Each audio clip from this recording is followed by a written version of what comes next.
Hello, good morning everyone. How are you today?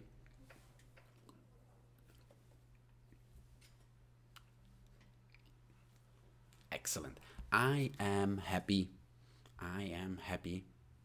I am not hungry because for breakfast this morning I had biscuits and milk and some fruit and yogurt.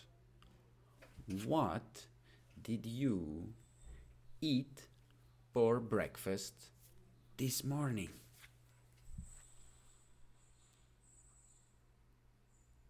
Biscuits and to drink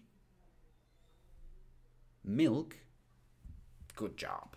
Okay, now this week we have a new story by Oliver Jeffers.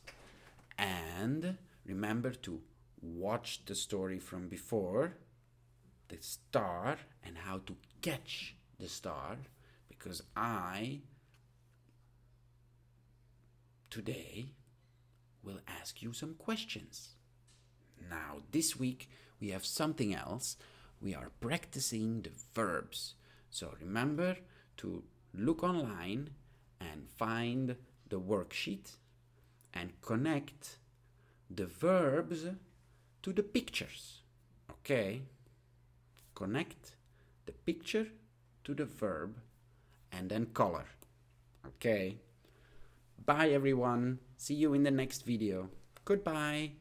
Have a nice day.